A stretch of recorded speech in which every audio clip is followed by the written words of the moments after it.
We've been talking about the Rotherham Emphasized Bible.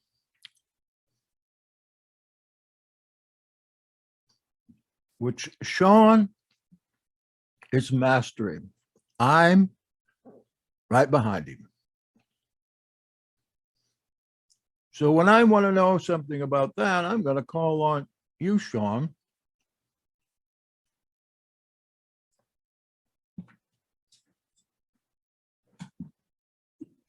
I am far from an expert in it, brother, but I have used it for a number of years now. I like it just because I think that the way he does his emphasis in it isn't so much. At least from my readings, I think that he's right on with them.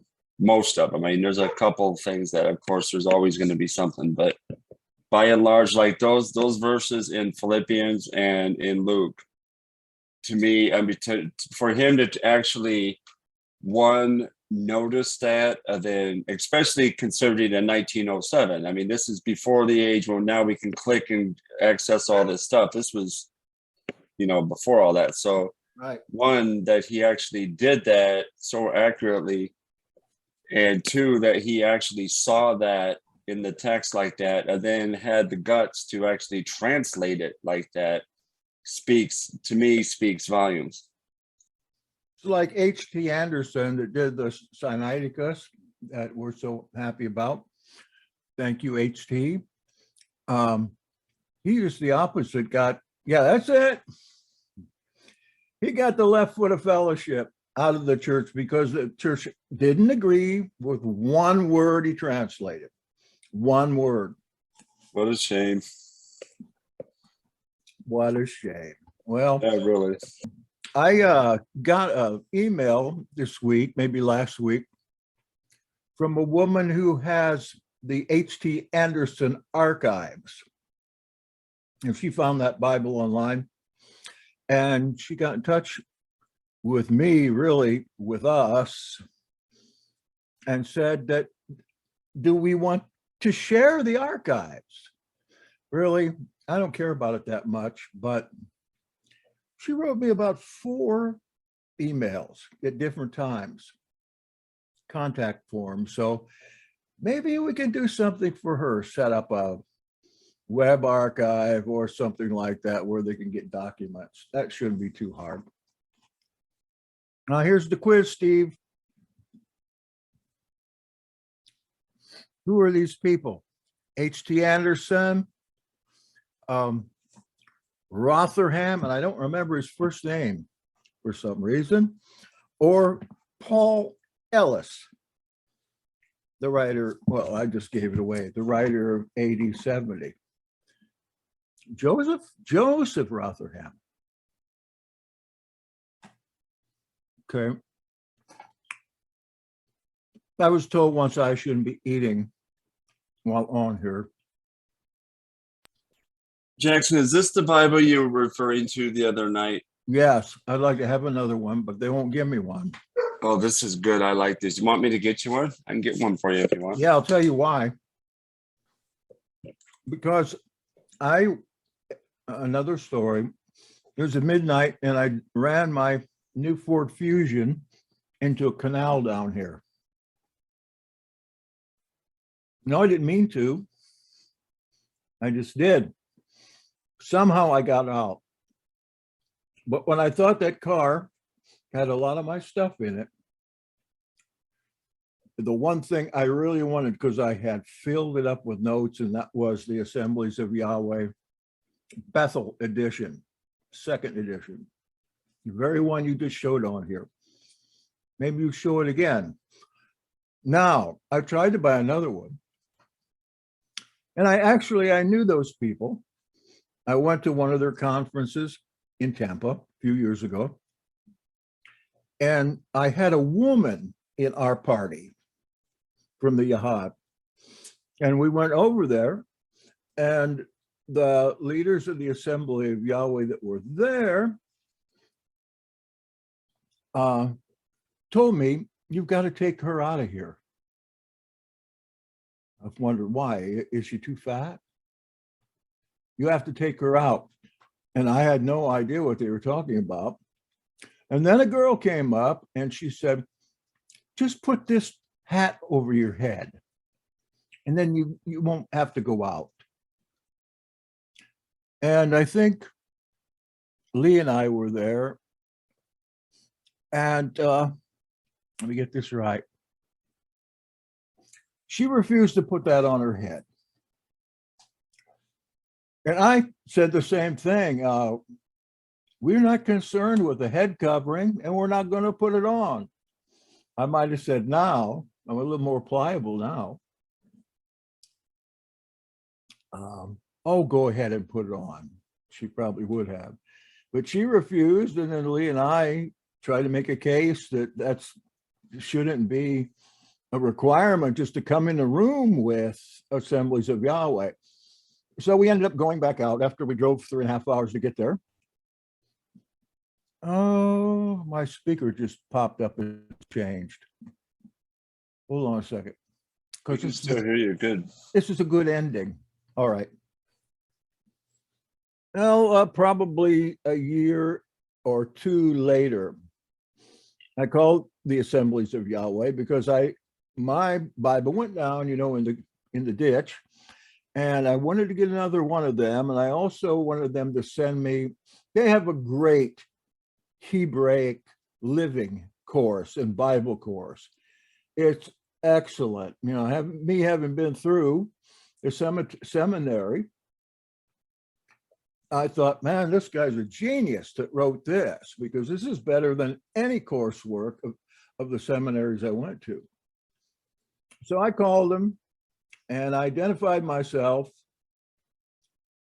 Oh, I haven't seen that. I identified myself, and the guy on the other end turned out to be the founder's son. And he said, well, what do you want? And I told him what I wanted. He said, remember when I met you in Tampa? And you refused? Your wife, he said, it wasn't my wife. Your wife refused to cover her head in our presence? I said, yeah, I remember that. Why? He said, this is why. I'm not going to sell you or give you anything. Honest to goodness, he said that. And I said, how do you know me? And he said, because I met you in Tampa. I never thought he would remember me because I didn't have a clerical collar on or a big Hebrew turban. And he said, we're not going to give you anything just like that. And I said, do you think this is an issue that's so important that it would bar you from sending me this material or selling me a Bible or two? And he said, it is our rule. Plain we live and plain we die. No, he said, that's our rule. So goodbye. All right, that's the story. It wasn't entertaining. Yes, it's ridiculous, Steve. It's ridiculous, but And it's also an absolute horrible testimony for Yahweh and for Yeshua. I mean, come on, seriously, you just deny somebody the word, the scriptures, because of something that we could argue for days and days over that whole head covering thing. So absolutely. Yeah. But as it turns out, that's their creed.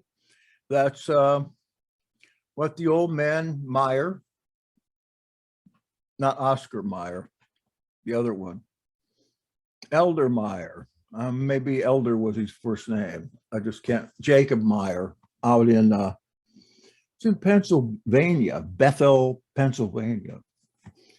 And I thought, well, your dad wouldn't do anything like that. I did too, man. I learned from Elder Meyer. When I saw that course, my wife and I took that course together. It wasn't just an easy little thing.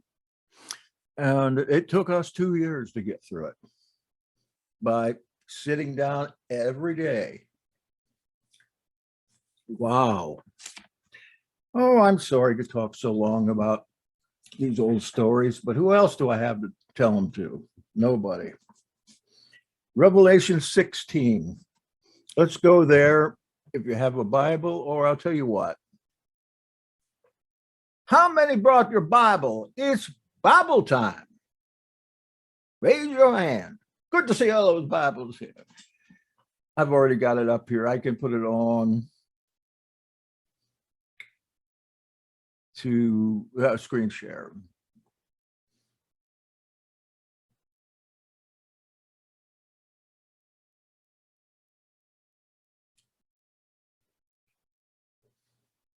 Okay, go away. Do we have it up there? I like this site.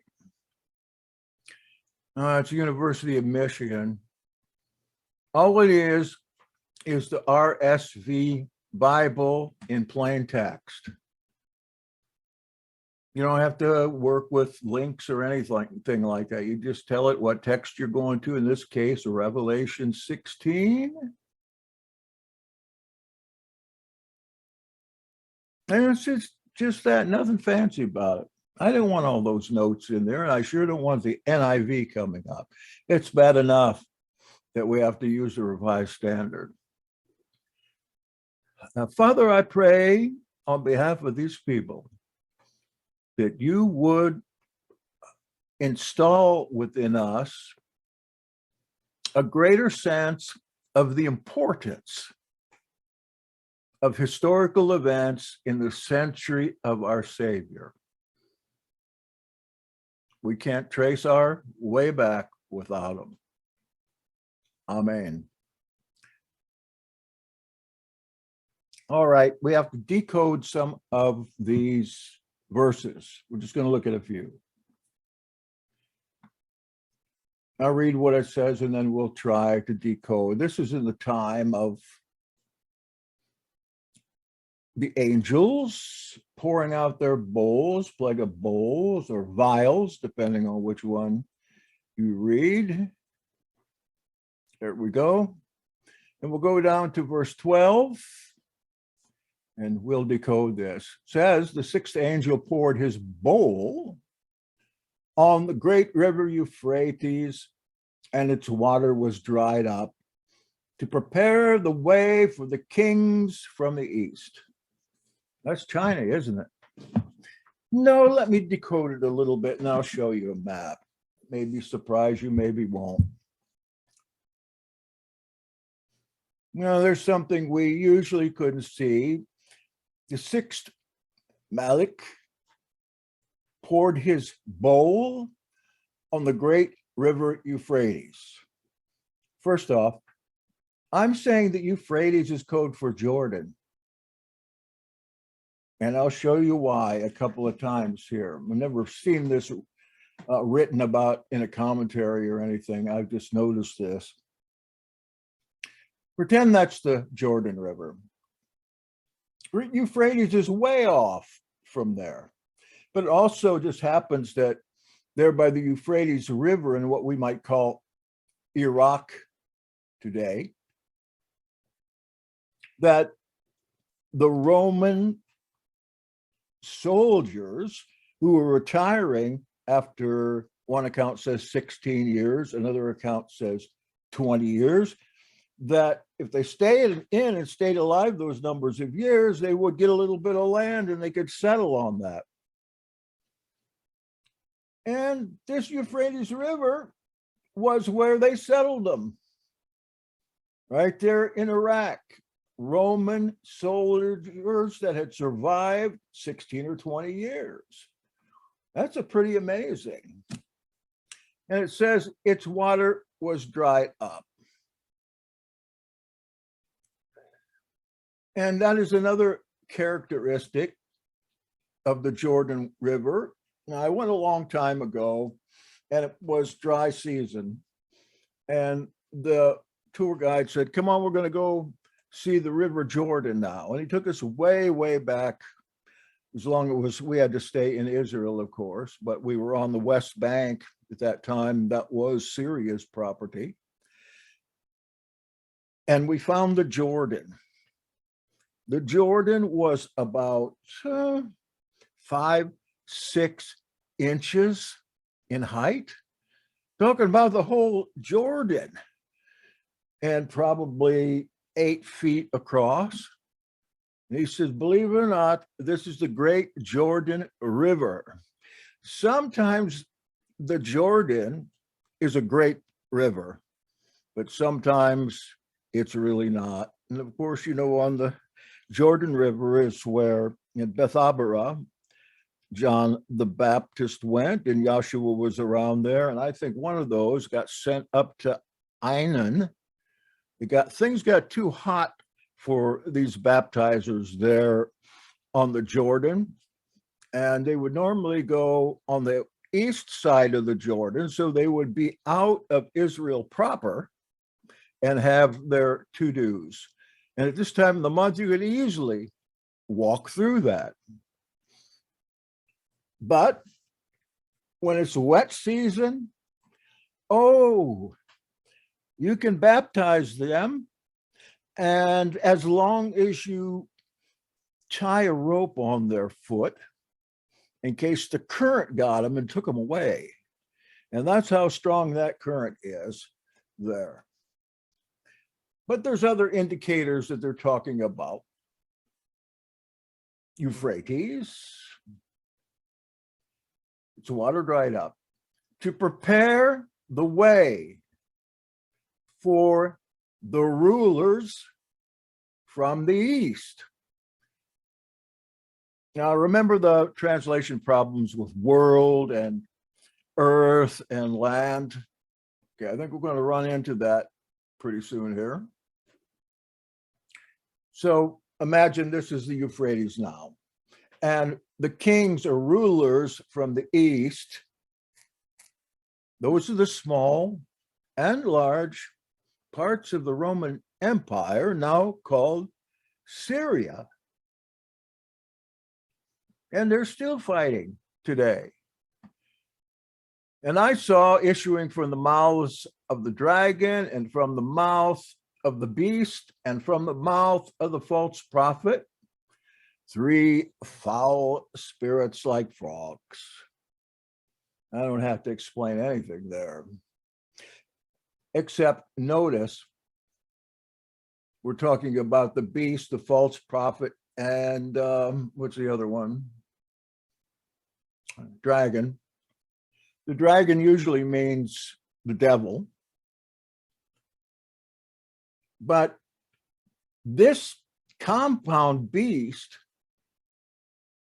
in 3 different persons, almost a trinity of beasts, represented and was Rome, the Roman Empire. It's, oh, I thought the beast was in chapter 13 with horns and all that stuff. And I said, no, that's just the outward impression, the envisioning of the beast.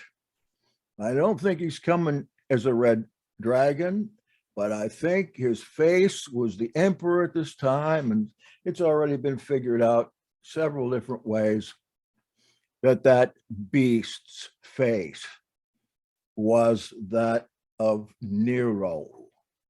Maybe if we do more on this, we can go and I can show you how that works, if you haven't read it before. These are demonic spirits. Oh, you bet. Performing signs who go abroad, again, to the rulers of the whole land. I don't think they went to Japan. I don't think they went to northern Alaska. What for?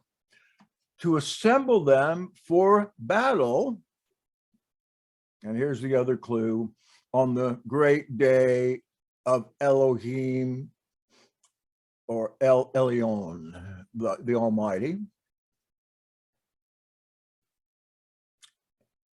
And here's a parenthetical admonition between verses.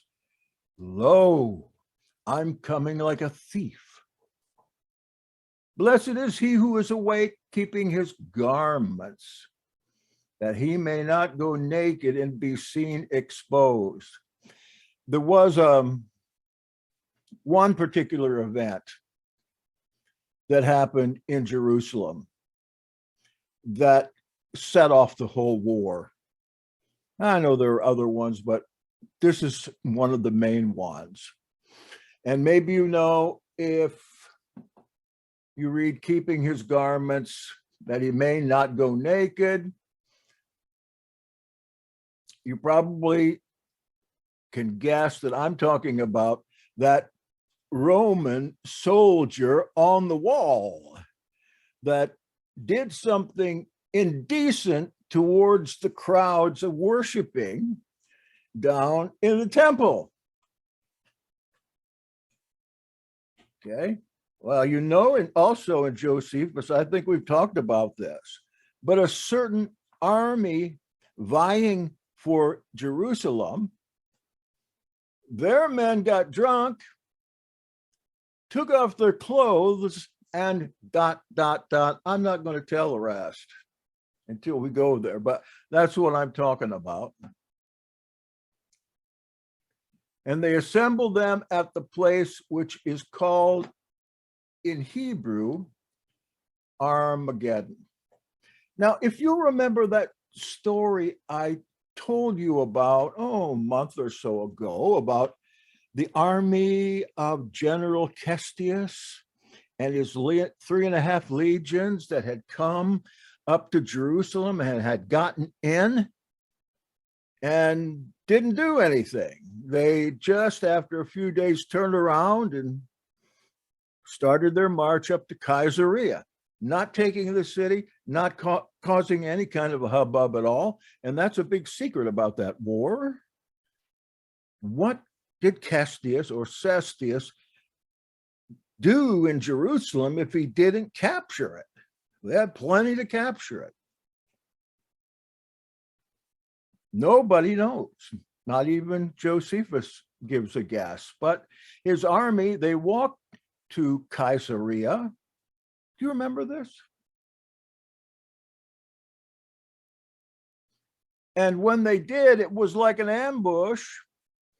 The Jewish armies picked nearly their entire legions off, leaving a huge gap in the Roman army. What's a legion? 6,000. So we had 6,000, 12,000, 18,000, then another half of them, say about 20,000 troops, all armed to the teeth inside the walls of Jerusalem. And then they just left. Then all these men were picked off on the way to Caesarea. All right, at this point, I want to show you a map, because Armageddon is in this too. Does anybody know how to get these things up? If anybody's still there. What I need... Oh, we're here. Okay, what I need... I didn't turn off share. Where's my share screen?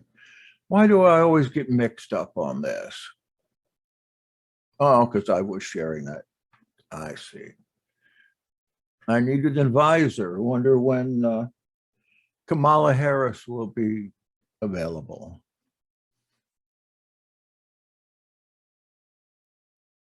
Okay. Next month.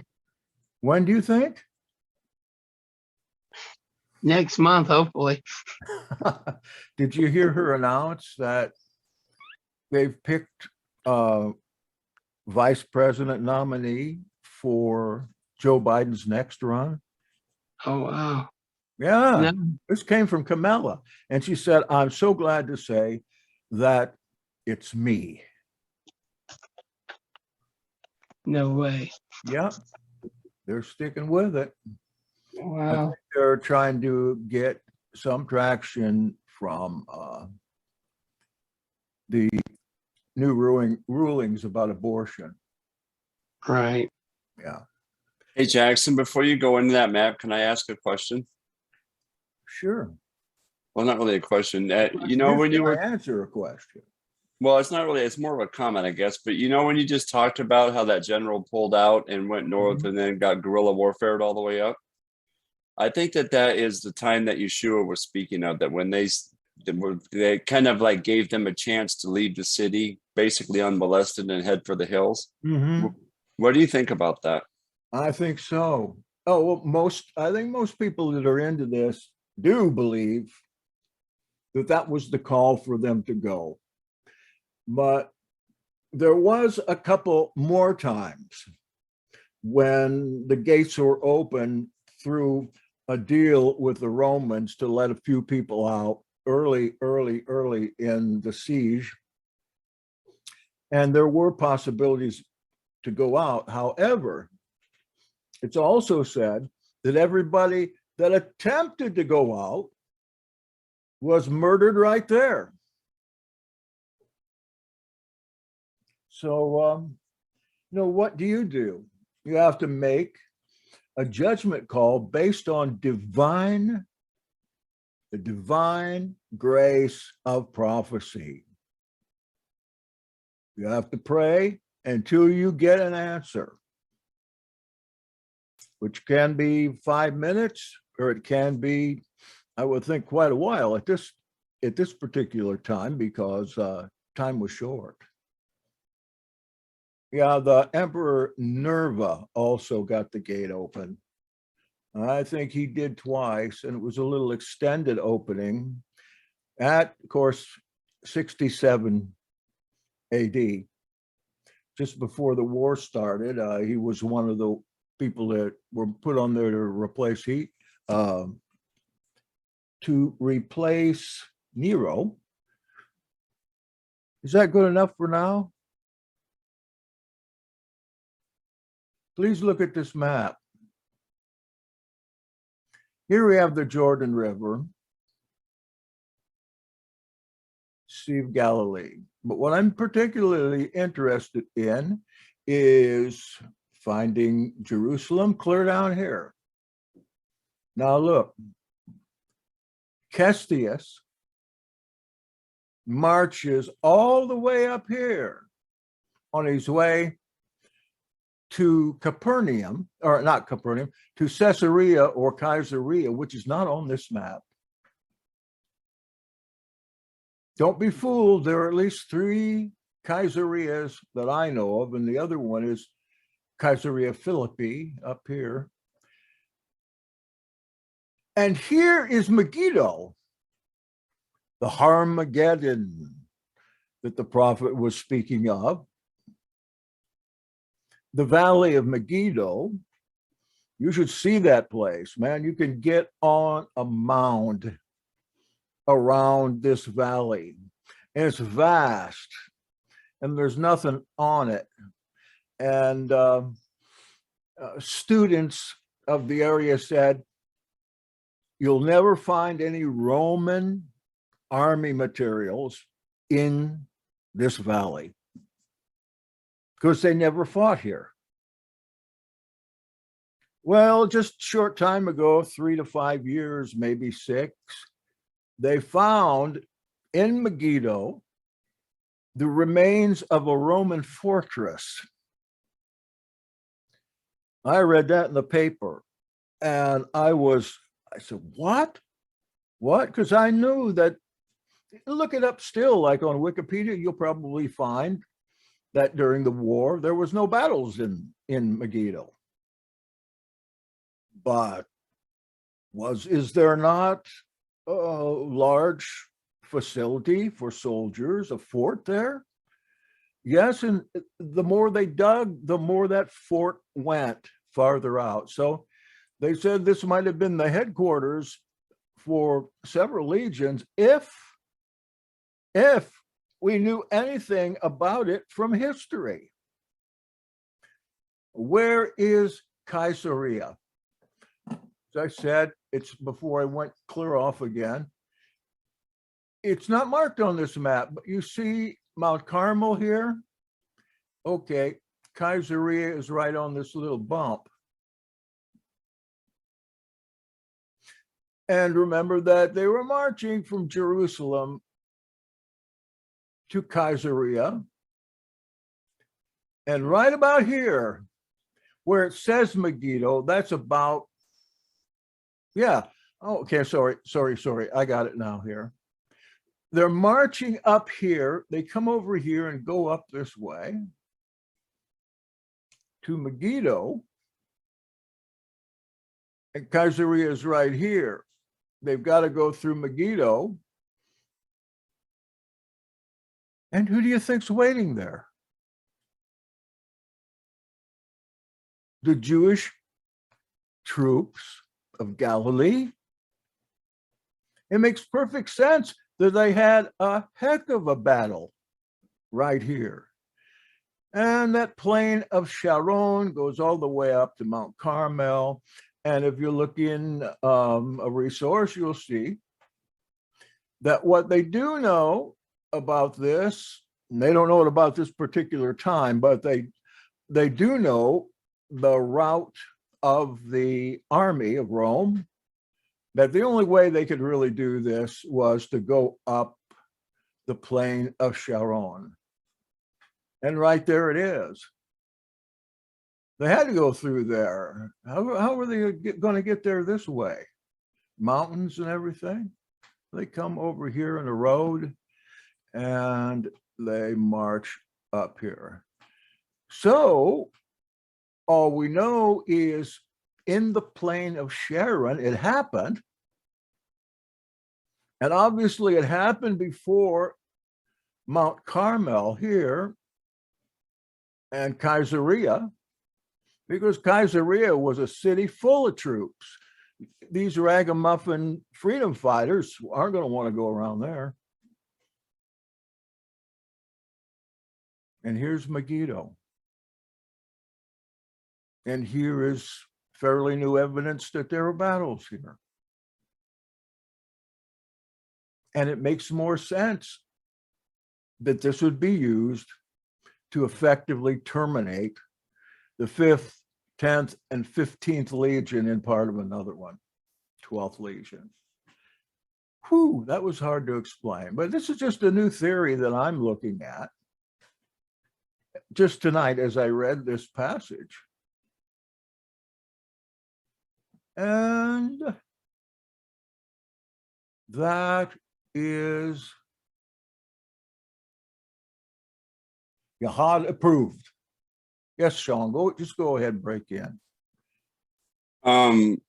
Looking at that map and just thinking from a military point of view, if I was in charge of that and if I had to move troops north, you would have had to go that direction and skirt the coastline, because the other way would have been too rugged to haul that many troops. And really, if you think about it, they probably would have felt fairly secure doing it, because Rome basically controlled the whole area, or was in the process of controlling the whole area. So they probably thought nothing of taking this quote unquote easy way with where the established roads were and the different pathways and whatnot. Yeah, it even looks to the layman's eye. But what else? And in that raid by the zealots, Josephus says that they took siege engines and weapons from there. So imagine each of those Roman soldiers that was killed, he had weapons. They probably had guys with carts there and mules picking up the weapons. But the weapons of our warfare, my friends, are not carnal. They're mightier than carnal. And if we're going to keep what we have just received, then we are going to have to fight. I'm going to go another place now. What I'm saying in theory is that this is a picture of the raiding of the army of General Cestius. And it looks like it to me, if you can translate some of these proper nouns that are symbolically used. just another little thing to add to the evidence that might persuade some futurists who are fearful not to be fearful. I'll take a minute just here to talk again about AD 70. I found this a great book. It really has a lot of good information, but it's entertaining as well. And, oh, there he is. Every chapter kept my attention, every one. Most of the stuff for somebody that is into this, like I am, you've heard this or read it someplace else. But what he's got is something else here in the appendix 1 that I've just never seen before. I never saw before, and that is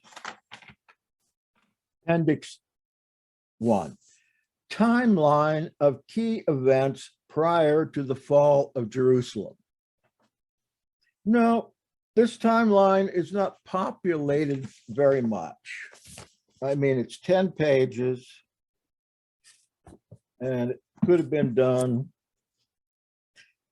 in 5, but it doesn't have everything in here, but it has enough to make it worthwhile.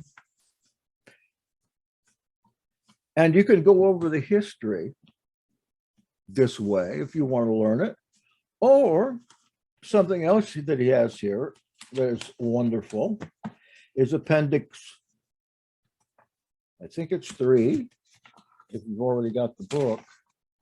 Yeah, is appendix 3. Come on here.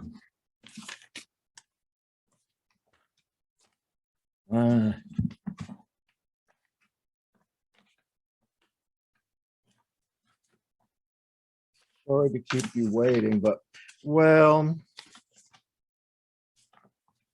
there is, can't find it.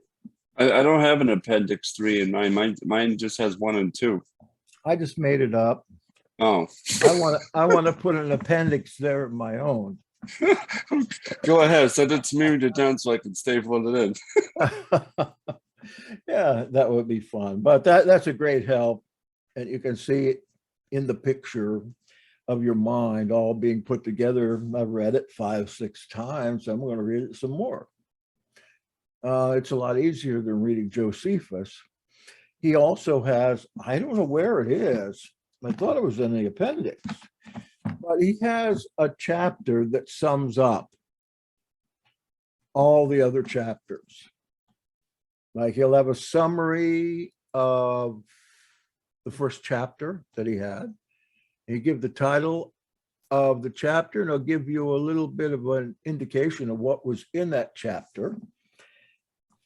And the It's whole never, book, it's chapter 40. It's called Summary of the Main Points. And then he goes chapter by chapter. And so it's actually, if you don't, if you were inclined to, if you're interested, but you don't want to read through the whole book, if you just read that will give you some pretty good information as well. But it's better to read the whole book, really. Did you read that?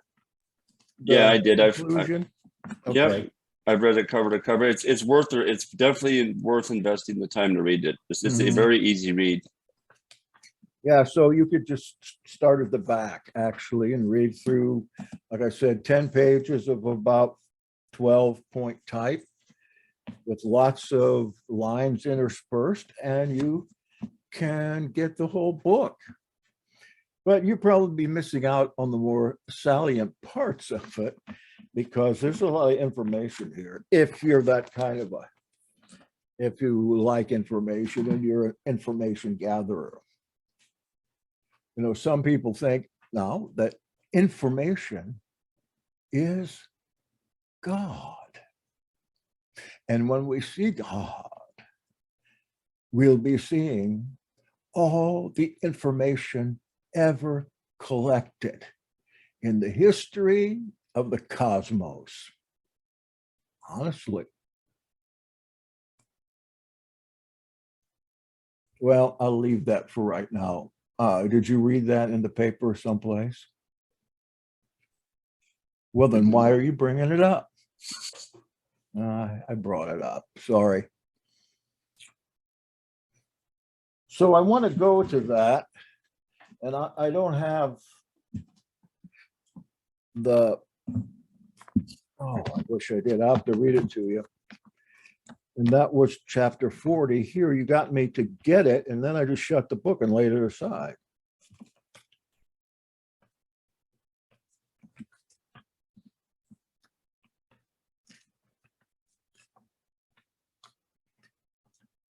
Shawn, when you're big on the internet,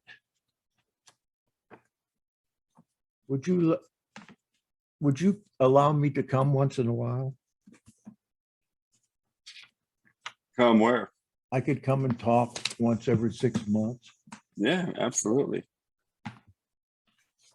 And I marked this book.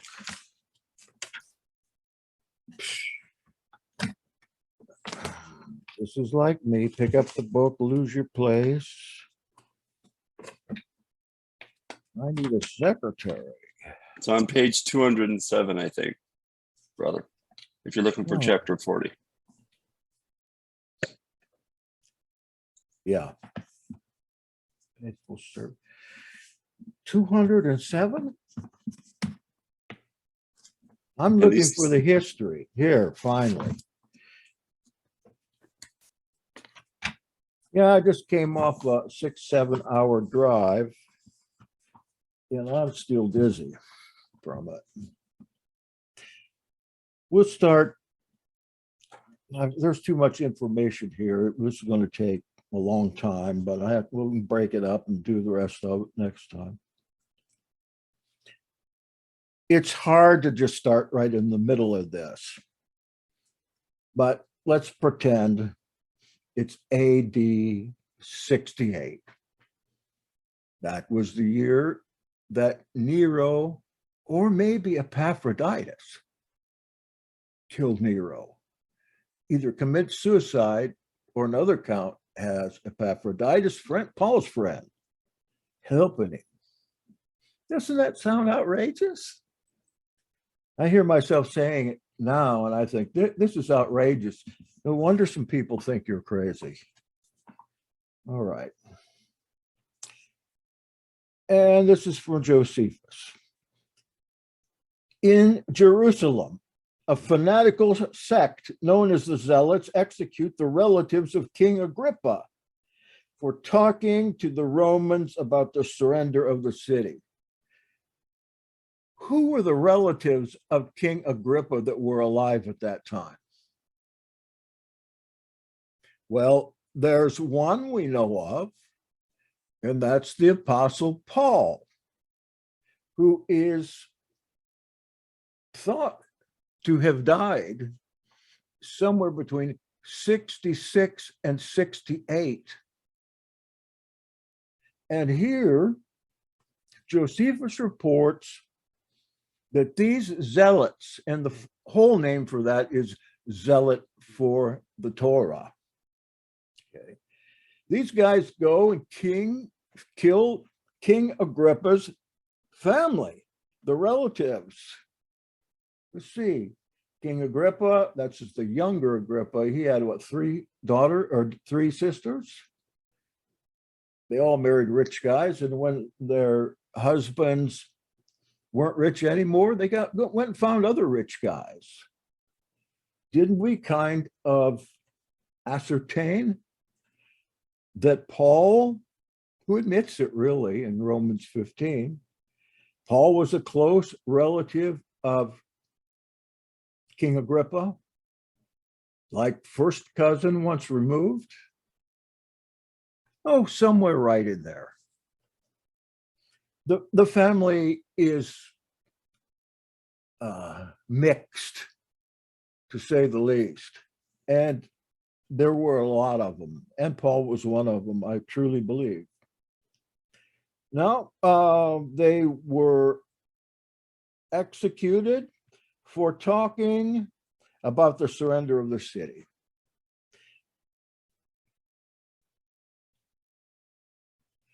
the zealots moved into the temple. They cast lots to choose a new high priest to replace the one appointed by the Herodians. Can you remember what happened? The lot falls to a yokel. His name was Joshua. Joshua Bar Damnia, maybe that was it. To a yokel who doesn't know what a high priest is. They elect this guy by lot. And remember that Josephus' father was a high priest at this time. So he probably knew something about it. He might have been the only one that survived.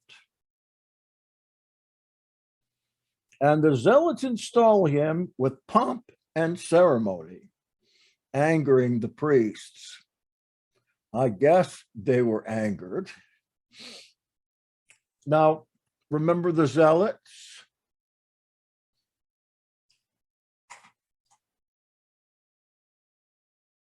A little later, Ananus. You remember he's the Anus in Luke, or maybe an Anus. He had lots of sons and lots of daughters, and really 4 of his sons served as high priest too. And the 5th one was his son-in-law, married to his daughter. So we've got this huge family of priests that have held the high priesthood for years. And who did they get it from? They got it, of course, from Herod. And whoever would be high priest would be politically in. I mean, Biden would have called on Trump to come and straighten out his problems. So they elect somebody who is probably mentally defective. He denounces, Ananus denounces the zealots and their abominations. He encourages the people of Jerusalem to kick these impious wretches out of the temple. They've taken over. But I don't know if anyone told you, but here's a secret. The head of the zealots was also the head of the temple police. Where are you getting this crazy stuff? Oh, we'll talk about it sometime. A battle ensues. It starts with stones and javelins flung at a distance, but degenerates into hand-to-hand combat. And there's a terrible slaughter. And that caused the zealots to go deeper into the temple, into the holy place, and also the Holy of Holies. So these guys, and I think that this was Eleazar, I believe, and he was like I said, the head of the temple police, and he had his own army. And so now he brings his own army into one section of Jerusalem. And I believe that Eleazar is one of the frogs coming out of the mouth of the beast and the false prophet, etc. There's more evidence than just this little bit.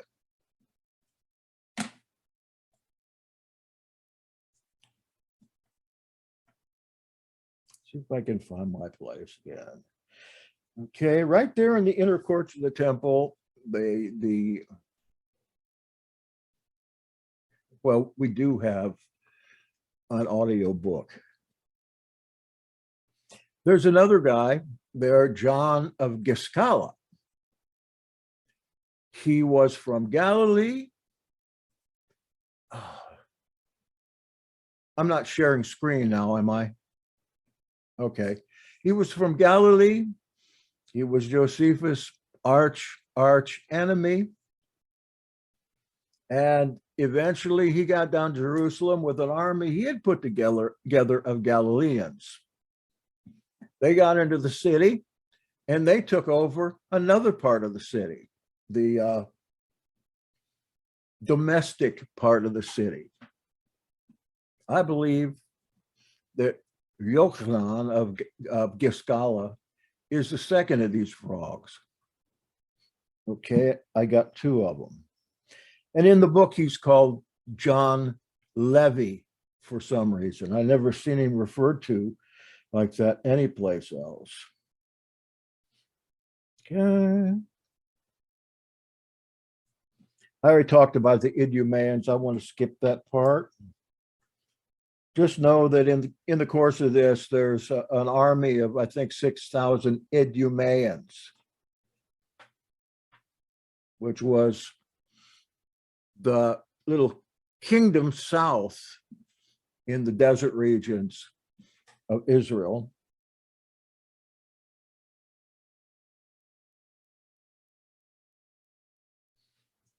Remember, that's the one with the earthquake and all the hail and everything stuck out there.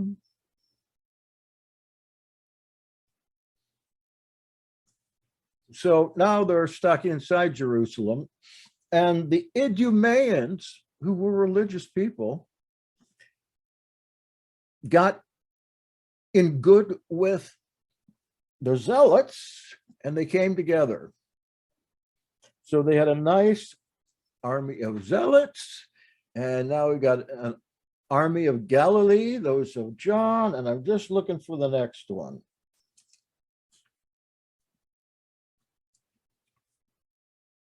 There's two of the frogs.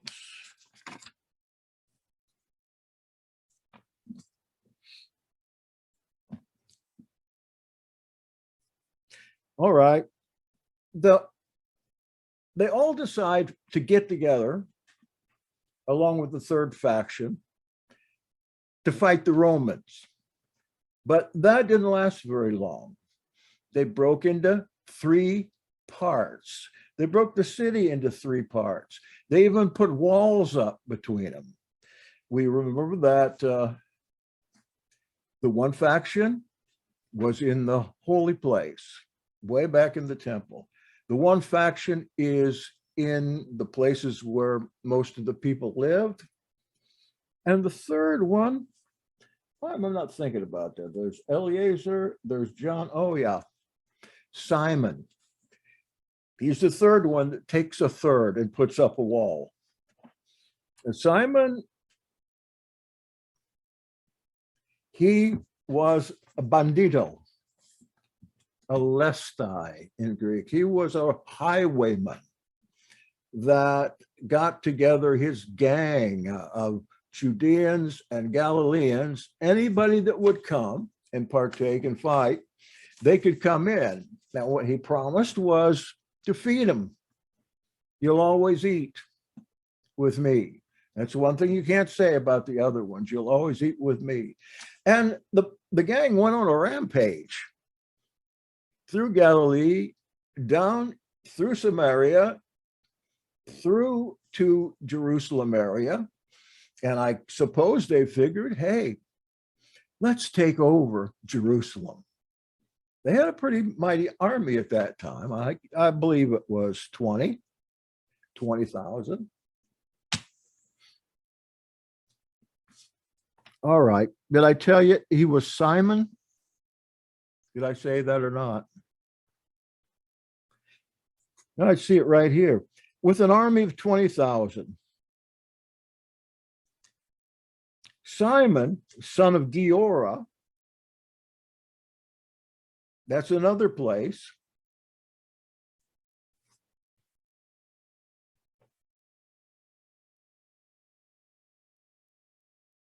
Was hooked up with the Idumeans, but he broke off with them by causing a ruckus.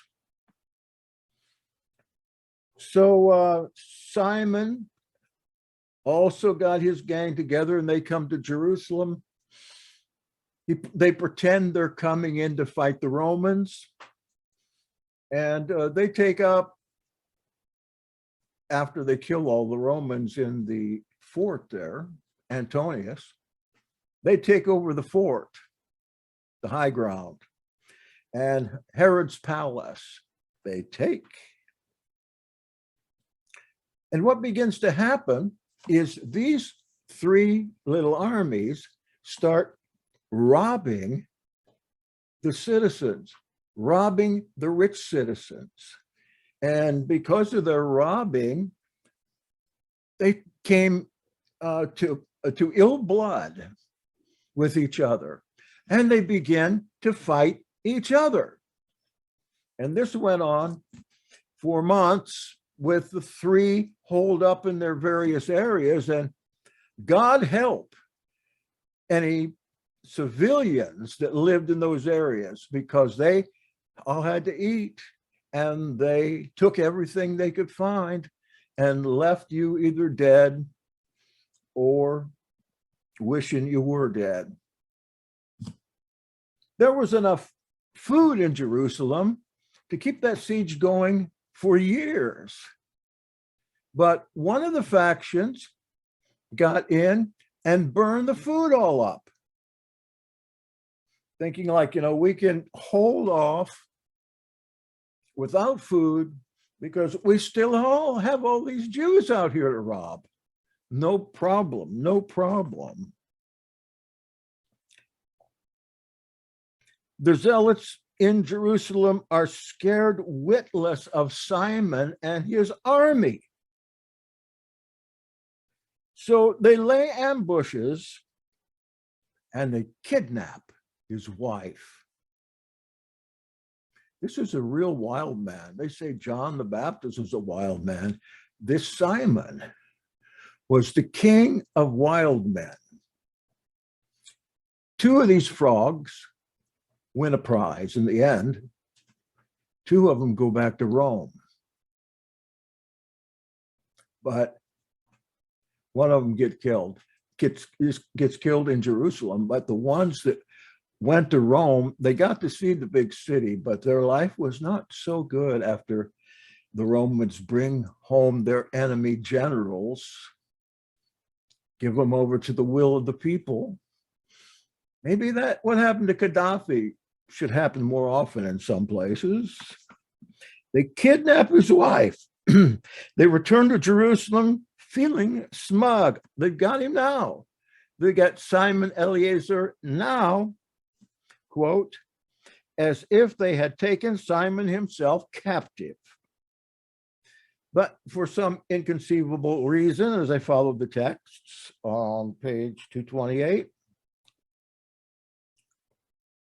the zealots expect that Simon will react by laying down his arms for his wife. Instead, Simon, who is called the warlord here, comes to the walls of Jerusalem like a wild man, like a wounded beast, tormenting, threatening, cussing anyone who comes by there. Simon cuts the hands off many people and sends them into the city with threats and curses, but no hands. This was his trademark, the cutting off of hands. Imagine, cut off somebody's hands. Maybe somebody waited on them and stopped the blood. Maybe not, but they're cast back out into the city with no hands, and banditos all over the place, and people looking for food. Yes, it's a death sentence. And maybe other death sentences we'll find here. The Roman death sentence was quite interesting. The zealots, more terrified than ever, you remember, they returned Simon's wife. His wife restored, Simon returns to his southern campaign of fruit stealing and eating everything in sight. I remember he goes south into Idumaean while the Idumaean army is up north in Jerusalem. So he just waits until the army leaves, the home army, and he just goes in and takes over everything. He laid waste Idumaean, and that's a lot of land, except it's also a lot of sand. Some of this stuff is, whew, I'd like to get your military assessment of some of these things.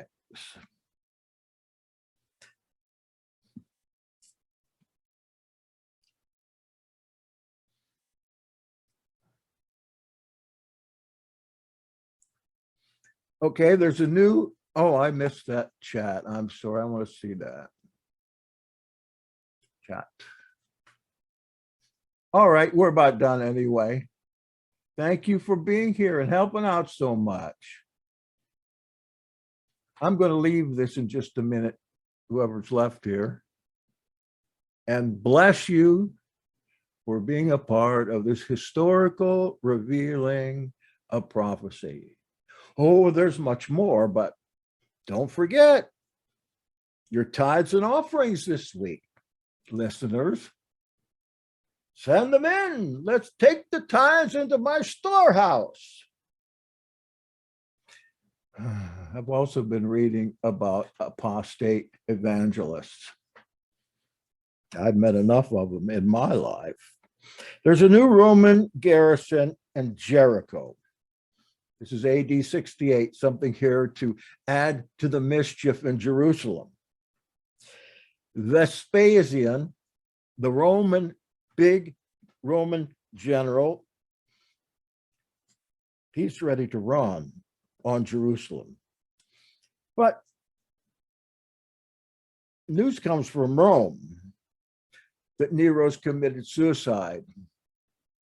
And before this, you all know that Josephus prophesied to Vespasian that he would be like the stars in the sky. He would be emperor, and his son would be emperor too.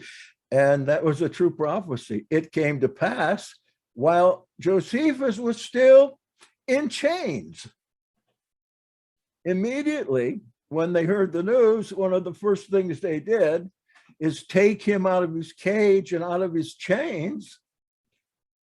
And Vespasian, the general, adopted him, adopted a true prophet.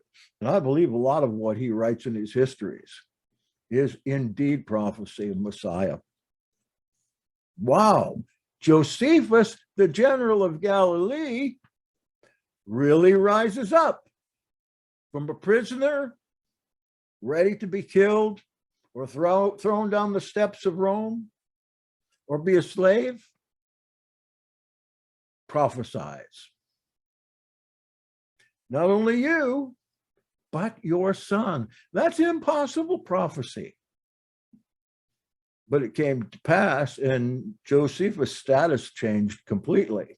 And had he died that day, we wouldn't know anything about this stuff, or I should say very little. The other couple authors that write about it, they weren't there at that time, and they just kind of repeat what Josephus said 100 years earlier. All right. The situation in Jerusalem is grim. Those who try to flee, the assassins, the Sicarii, like Yehuda Iscariot. Iscariot means the son of cutters, assassins. My name, if I transliterate it back to Hebrew, is Qatar, like Carruthers, which means the same thing as Snyder, to cut something off.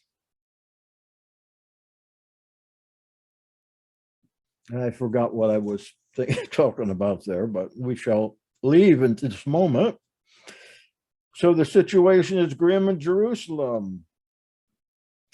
Those who try to flee inside the city are killed or maimed by Simon Eleazar, who's outside the city with the doors open. A lot of them just came out of the city to take advantage of the cooler air out there. The Romans weren't like 3 feet away. They were way on back, and there was another wall around there that Titus put up. And so they could camp out there and cook whatever they had, you know, belts, shoe leather, babies. Those are the kind of things that the Jerusalemites were trying to eat. There was nothing else left. And on top of that, there's a heinous act that happened to these people when they came out that we'll leave for the next time. Perfect timing. Perfect. Oh man, can you tell that I love talking about this stuff? Great. Why? I do. I do. I love talking about it. And with these parts in this book, I'm going to be able to understand it more because yeah, thank you. Because he's got it all together here in a small, compact place. Well, not all. He should have continued on to the Revelation. He should have. This is it once again, a book we're looking at. And you can see that good enough. AD 70. Type that in, get one. I've got a book scanner here now, just came in. Don't worry, Yahad.